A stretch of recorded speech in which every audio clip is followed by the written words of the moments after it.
quiero comentar que es bastante notable, me pareció bastante notable ver que los libros del escritor Carlos Busquet, que murió hace un par de meses a los 50 años de un infarto, una muerte absolutamente sorpresiva y muy impactante para todo el sector editorial, empiezo a ver que los libros de Busquet, que son dos, Bajo este sol tremendo y magnetizado, empiezan a aparecer entre los más vendidos de las grandes cadenas de librerías. Es muy difícil ya de por sí que un autor argentino de ficción aparezca en esas listas, pero mucho más me llamó la atención porque creo que nunca había aparecido antes Busquet. Llamó mucho la atención, se reeditaron ahora, volvieron a salir estos dos libros. Y bueno, si usted no lo conoce o no lo ha leído, se lo queremos recomendar desde acá. Usted sabe que Busquet debutó, de pronto irrumpió en la literatura con su primera novela, que fue finalista en el concurso de Anagrama, prestigiosísimo. Y había nacido en el Chaco, vivió unos años en Córdoba, era ingeniero y bueno, ahora estaba radicado en Buenos Aires. Y ya les digo, murió muy sorpresivamente, era un escritor que se lamenta, por supuesto, a él y a su persona, pero también a la obra que podría haber hecho, porque marcó en muchos aspectos con estos dos libros, ¿no es cierto? El segundo, Magnetizado, no es una novela, es non-fiction, un poco en el estilo de Truman Capote. Él se reunió muchas veces y entrevistó a un preso que era un asesino que se dedicó en unos pocos días, mató a 4 taxistas sin móvil, porque sí.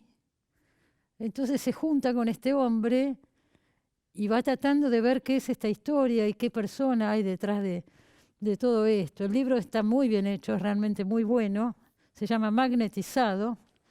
Y bueno, recomendamos los libros de Busquet y nos alegra que se esté leyendo, ¿no?, en este momento a este autor que realmente es bueno y que sí, es lo que digo, podríamos haber seguido esperando muy buenos libros de él.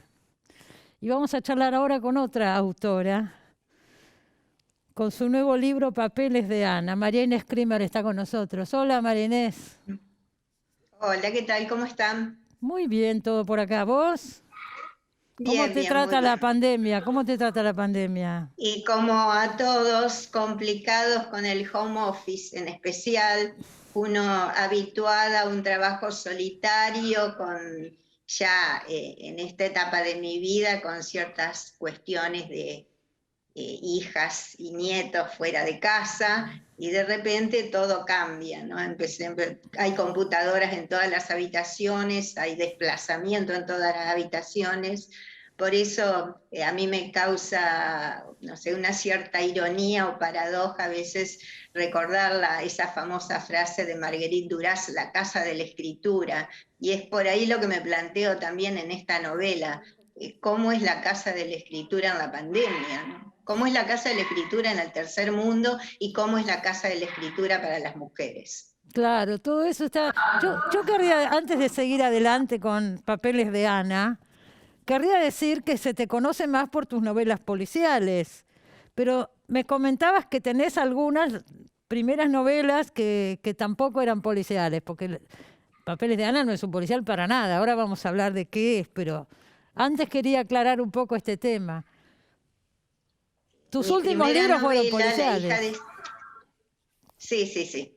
Pero mi primera novela, La hija de Singer, que fue mi presentación en Sociedad, que ganó el concurso del Fondo Nacional de las Artes, es una novela con ciertos componentes autobiográficos, que también es un registro que me gusta investigar. Y además es bueno aclarar que yo no creo demasiado en los géneros. Creo en la escritura, y yo creo que en toda mi escritura, tanto en género negro como cuando intento tocar otro registro, hay una marca de autora, una marca de escritura que creo que es fácilmente reconocible. Ujú. Bueno, eso es lo más importante, pienso, en un escritor, estoy de acuerdo. Papeles de Ana transcurre primordialmente en la década del 60 y está muy marcado Mm. todo el clima de época en la Argentina, ¿no es cierto? Aparece constantemente referencias políticas, sociales, etcétera, de lugares, de cosas que conocemos. O sea, hay un trasfondo que tiene que ver con una época para todos. Además es una joven que viene del interior a Buenos Aires, primero va a Moscú, se mezclan muchos elementos, ¿no? Mm.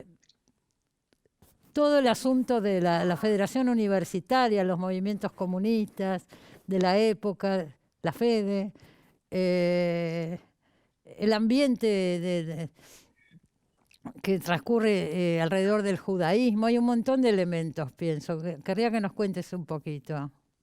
Sí, a mí me interesaba mucho volver a la década del 60, porque fue tan dramática y voraz la dictadura, la década del 70, que creo que de alguna manera opacó ciertos acontecimientos que me parecían muy interesantes volver a pensarlos y volver a contarlos 10 años atrás. Y esa fue la primera idea que tuve respecto a crear este personaje de una chica de provincia, impulsada por el deseo de escribir y también impulsada por las mayúsculas que le supone Buenos Aires. Para quienes nacimos en provincias, en mi caso yo soy de Paraná, en la década del 60 pensar Buenos Aires era realmente pensar París, era pensar Nueva York, o sea, había una idealización del lugar, del espacio, como que todo transcurría ahí. Y me gustó retomar ese registro, ese pequeño hilo de deseo que yo adolescente sentía en aquel momento, para transmitírselo al personaje, que también es una chica provinciana, que arriba a Buenos Aires, y a partir de ahí comienzan a suceder un montón de acontecimientos que definen rumbos de su vida y definen elecciones posteriores. Claro, bueno, es una escritora. Cuando la vemos en su Claro. madurez, es una escritora. Y estamos viendo sus primeros años. Y con respecto a esto que decís del ambiente y de Buenos Aires, aparece la tienda Harrods, aparece el Instituto de Itela, qué sé yo, ya ni me voy a acordar, pero aparecen muchos referentes muy marcados. Yo también era una adolescente en esa época. Y bueno, aparece el fin del gobierno de Ilia, la dictadura de Onganía, la muerte del Che Guevara, ¿no es cierto? Hay un La montón. muerte de Che Sí. Guevara. Y aparece también un taller literario emblemático en la época de los 60, fines de los 60, el de José Murillo, donde asistieron letras mayores de la literatura argentina, y creo no equivocarme que había una sola mujer, Irene Grus, que no sé si estaba continuamente en el taller o asistía así de una forma intermitente. Fue- Entonces, en tren de ficcionalizar, imaginé esta chica que, digamos, por vínculos familiares, tenía una posibilidad de acceso a este taller, contando su experiencia en un taller lleno de hombres, con mucho humo, con voces ásperas, con un coordinador de taller que hacía marcas muy fuertes sobre las lecturas que ahí se sucedían, y me resultó muy, muy entretenido para mí como narradora imaginar esa situación, fue- que indudablemente era una situación que estaba muy en mi deseo de adolescente, ¿no? Y que lo recreé asignándoselo al personaje. Bueno, pero de todas maneras, este personaje, esta chica que llega también con la ilusión de conocer a Abelardo Castillo y mostrarles, ahí Mm. aparece con nombre y apellido Abelardo Castillo, y mostrarles sus cuentos, porque parece que lo conocía un tío, no sé cómo era la historia, y ya tenía esta fantasía. Por supuesto, nunca llega a que Abelardo Castillo lea sus cuentos, pero es una constante que aparece en el libro, ¿no es cierto? Y un poco toda la literatura de la época. Hay varios escritores que aparecen citados también, lecturas, etcétera. Y todo este ambiente, Sí, me interesaba, te decía que me interesaba especialmente citarlos, porque como veíamos desde la provincia en los 60 a esos grandes nombres de Buenos Aires eh, y que significaban la literatura con mayúsculas. eh, Incluso a mí me resulta sugestivo ahora pensar que yo no deseaba maestras, ni siquiera en mi imaginario podía llegar a pensar que en Buenos Aires, que también era una zona de la imaginación en ese momento para la adolescente que yo era, podían existir maestras, pero sí había maestros con nombre y apellido y ya instalados en un lugar de prestigio literario muy marcado. Bueno, Entonces recordemos me además, resultó muy interesante, sí, sí. hay un ruido. No, recordemos, decía además, el rol central que tenían los escritores argentinos en la década del 60. Ocupaban un espacio que hoy lamentablemente se ha perdido, no lo ocupan. Entonces encima estaba eso. Pero estoy recordando ahora, vos nombrás a una escritora que yo no conocía, Fina Mm, Walsh-Chaver. ¿Puede ser? sí, Aparece en el sí, sí. libro. ¿Y qué le pasó a esta Fina mujer con fue, Elías Castelnuovo? es muy interesante la anécdota. Fina fue una de las escritoras posiblemente más sensibles y más exquisitas. Ella empezó a escribir cerca de los años 50, tiene 2 novelas, un libro de cuentos Pero que no es nada últimamente ha conocida, sido... María Inés. No, pero ha sido rescatada por ejemplo, la colección que dirigió María Teresa Andrueto, que creo que fue prologada por Elsa Drukarov, y también lentamente en este espacio de rescate de las escrituras Claro. de las mujeres, es cada vez más valorada y más citada tanto en ámbitos universitarios como circulando en talleres y en lectura, porque realmente era una gran narradora. Ella pertenecía al Partido Comunista y era la esposa de uno de los altos dirigentes del PC. Y me resultó muy interesante cuando yo la descubro y empiezo a leerla, particularmente su novela La Casa Modesa, que es del año 48, que al ser evaluada por las autoridades del partido, como en aquel momento era usual, Elía Castelnuovo le escribe una carta diciendo, bueno, bastante buena para ser escrita por una mujer.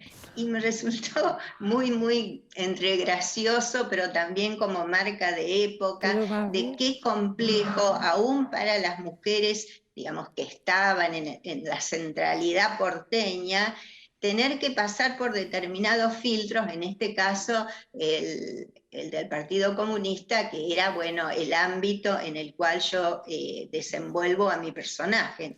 Pero me parece Exactamente. también muy interesante la revisión que se está haciendo del canon de las escritoras, por eso, por ejemplo, celebro muchísimo esta historia feminista de la literatura argentina, apareció el primer tomo, dirigida, entre otras, por Nora Domínguez, porque se está empezando también como a discutir Sí, sí, ciertas autoras por que tienen supuesto. su lugar muy bien logrado dentro del canon, pero también hay muchas invisibilizadas y muchas Muchísimo. también autoras de las provincias que no llegan ni siquiera a tener la posibilidad de ser publicadas o conocidas en Buenos Aires, y ni digamos Seguramente. Y más ahora allá de se están Buenos Aires. rescatando muchas de ellas, es cierto. Sí. Comentame un poquito, recién lo decías, todo transcurre en un ámbito muy relacionado con el partido, con la comunidad judía y con el Partido Comunista, ¿no es cierto? En esa época. Mm. Comentame un poquito eso. Porque uno Eso lo me lee. resultó, Sí, decime, perdón. no, que me resultó muy interesante, primero, como te decía, ubicar la década, ubicar el lugar de las mujeres en la década, y además por proximidad familiar con esas narraciones y con esas anécdotas, digamos, yo estaba como muy empapada de esos relatos, entonces eran y muy próximos, y tenía como muchas ganas de contar ese ambiente, Claro. pero creo que se puede extrapolar fácilmente con cualquier otra situación, y ubicando a una mujer en cualquier otro ambiente. Porque en realidad lo que a mí me interesa contar es siempre la historia individual con la historia colectiva. En este caso elegí contar la década de los 60 y una chica que intenta escribir dentro de los cánones del Partido Comunista, y no le resultó nada fácil. No, supongo que no, pero el resultado es bueno, se lee con interés, además es entretenida de leer y evidentemente conoces muy bien lo que estás contando, conoces muy bien, ¿no es cierto?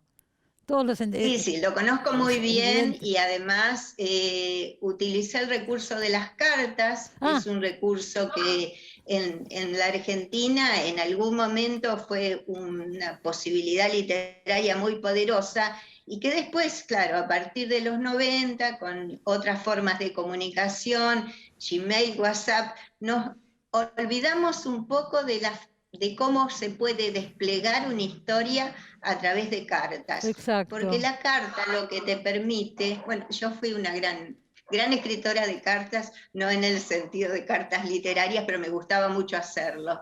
Entonces pensaba que la carta te permite recuperar el entusiasmo de contar la intimidad de un personaje, por ejemplo, la iniciación sexual de Ana o su concurrencia a los talleres literarios, pero a su vez te permite contar la historia colectiva en el mismo registro. Claro. Entonces, me pareció como literariamente una posibilidad muy rica para narrar. Y de hecho, bueno, fue también un poco saltar sin red, porque nunca lo había probado y nunca lo había intentado, y yo venía de un registro de género negro donde el verosímil y el trabajo de forma es mucho más estricto. Por eso me resultó muy interesante este salto sin red que significó escribir cartas de un personaje hacia otro. Exactamente, casi toda la novela son cartas. Hay partes que no, pero gran parte está resuelta por medio de cartas, ¿no es cierto? Cartas que van y vienen. Sí, de cartas que escribe Ana a su familia, a su amiga, a su novio, y después, en la última parte, cartas que escriben otros personajes sobre el personaje principal. Exactamente. Bueno, gracias por esta charla. Me alegro de verte, María Inés. Un placer la charla, Cristina. Muchas gracias. Hasta pronto. Acuérdese, Papeles de Ana de María Inés Krimer. Nos vamos al corte con esto. Enseguida volvemos.